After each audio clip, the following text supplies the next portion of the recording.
સૌરાષ્ટ્રની અંદર અત્યારે ભાજપની છબી ખરડાવવાનો પ્રયત્ન થઈ રહ્યો છે। સૌથી પહેલા તો અમરેલીમાંથી નકલી લેટર કાંડ સામે આવ્યો, તેમાં તો નામજોગ હતું, પરંતુ હવે જ્યારે રાજકોટની અંદરથી એક નનામી પત્રકાંડ છે તે સામે આવ્યો છે। કહેવામાં આવી રહ્યું છે કે તેમના જૂના કાર્યકર્તાઓ દ્વારા લખવામાં આવ્યું છે, પરંતુ એમાં કોઈ એક વ્યક્તિનું નામ નથી લખવામાં આવ્યું અને જે ધવલ દવે છે રાજકોટ જિલ્લાના પ્રભારી, તેમના ઉપર આક્ષેપ થઈ રહ્યા છે। પણ અહીંયા એ જોવાનું છે કે હવે ભાજપ આ આગને કઈ રીતે ઠારે છે। નમસ્કાર, નિર્ભય ન્યૂઝ સાથે હું છું રિદ્ધિ।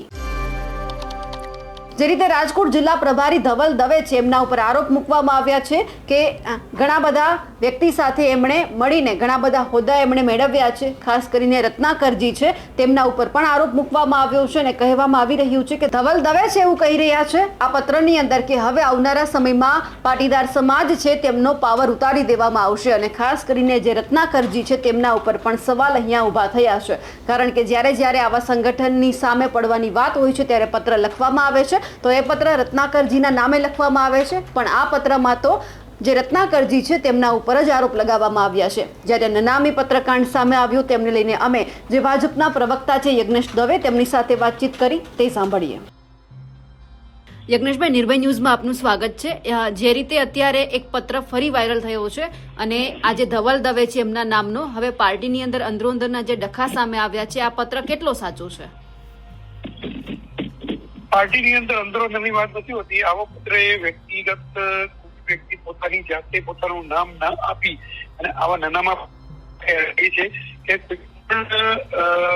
વ્યક્તિ જયારે સંગઠનનું કામ કરતી હોય ત્યારે બદનામ કરવાનો આ એક પ્રયાસ છે અને આવા પ્રયાસો ત્રાસવાડે થતા રહેતા હોય છે અને કદાચ કોઈની લાગણી દુભાઈ હોય અને એના કારણે અથવા તો એક સ્થાન છે, એ સ્થાનને પર 10 વ્યક્તિઓ એની પર પોતાની એ વાત કરી હોય, પરંતુ એક જ વ્યક્તિને સ્થાન મળતું હોય છે, તો બાકી 9 વ્યક્તિમાંથી કોઈની લાગણી દુભાય એના કારણે કોઈ પત્ર લખતા હોય છે, પરંતુ આવા નાનામાં પત્ર જે કરા જેનામાં આધાર પુરાવા ન હોય આવા પત્ર બહુ ધ્યાને લેવામાં આવતા નથી। પણ કઈ એક્શન લેવામાં આવશે? કારણ કે આ બીજો પત્ર છે જે ભાજપની છબી ખરડાવવાનો પ્રયત્ન થઈ રહ્યો છે। પહેલા અમરેલી ચોક્કસ અગાઉના પત્રોમાં પણ ભારતીય જનતા પાર્ટી દ્વારા ફરિયાદ નોંધવામાં આવી હતી, આના ઉપર પણ ફરિયાદ નોંધવામાં આવશે અને એની તપાસ કરવામાં આવશે અને તપાસ કર્યા બાદ જે કસૂરવાર હશે એની પર ફોજદારી પગલા પણ લેવામાં આવશે। પણ આમાં એવી વાત છે કે પાટીદારોને પતાવવાની વાત કરવામાં આવી છે, રત્નાકર ઉપર આરોપ લગાવવામાં આવ્યા છે, એ કેટલા સાચા છે? તદ્દન પાયા વિહોણી વાત છે, આવી કોઈ વાત જ નથી અને કોઈ વ્યક્તિ નાનામાં પત્ર લખે અને એના કારણે કાલે બીજા વ્યક્તિ ઉપર નામ લખશે કે આ સમાજને પતાવવાની વાત, એટલે આમાં સમાજને અને સરકારને, સમાજને અને સંગઠનને સામે લેવાનું આ ખોટું કૃત્ય છે અને આ એક ષડયંત્ર છે।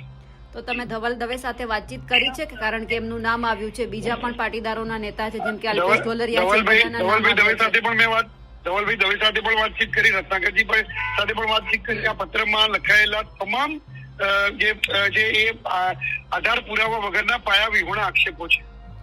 પણ જે રીતે અમરેલીમાં થયું છે એમનું જે રીતે અત્યારે તપાસ ચાલી રહી છે, એટલે હવે નવો વળાંક આવે છે, આ બીજો પત્ર આવ્યો, પરંતુ ક્યાંક એવું લાગે છે કે ચૂંટણી નજીકમાં છે તો આ બધું થતું હોય એવું તમને લાગે છે? અત્યારે હાલ કોઈ એવી ચૂંટણી નથી, નગરપાલિકાઓની માત્ર ચૂંટણીઓ છે, નગરપાલિકાઓની ચૂંટણીઓને અને આ પત્રને એવું કઈ મને સંબંધ લાગતો નથી। એટલે અંદરોઅંદરના ડખા તો શાંત તમે કરાવશો કે હજુ પણ ચાલુ રહેશે? ભારતીય જનતા પાર્ટીમાં અંદર કોઈ ડખા નથી, આ કોઈ બહારના વ્યક્તિનું કૃત્ય છે। જી બિલકુલ યજ્ઞેશભાઈ, હા જી, આપ અમારી સાથે જોડાયા, આપનો ખૂબ ખૂબ આભાર। યજ્ઞેશ દવે છે તે સ્પષ્ટ ઇનકાર કરી રહ્યા છે કે આમાં ક્યાંય પણ ભાજપનો આંતરિક જૂથવાદ છે તે સામે નથી આવવાનો, કારણ કે આ કોઈ પણ વ્યક્તિ છે ગમે ત્યારે લખી નાખે છે। પણ હવે એ જોવાનું છે કે આ વખતે રત્નાકરજી સામે કોઈક જે જૂના કાર્યકર્તાઓ છે તેમણે બાથ ભીડી છે અને સવાલો એમના ઉપર અને આરોપ પણ મૂકવામાં આવ્યા છે। તમને શું લાગે છે? રાજકોટની અંદરથી જે નનામી પત્રકાંડ સામે આવ્યો છે તે કેટલો સાચો છે? કારણ કે ઘણા બધા મુદ્દામાં ટાંકવામાં આવ્યા છે, અલ્પેશ ઢોલરિયા હોય કે પછી રાજકોટ લોધિકા સંઘ હોય તેમના ઉપર પણ આક્ષેપ કરવામાં આવ્યા છે। તમને શું લાગે છે? કમેન્ટ કરીને ચોક્કસથી જણાવજો। સાથે જ અમારી નિર્ભય ન્યૂઝ ચેનલને લાઇક, શેર અને સબસ્ક્રાઇબ કરવાનું ભૂલશો નહીં। નમસ્કાર।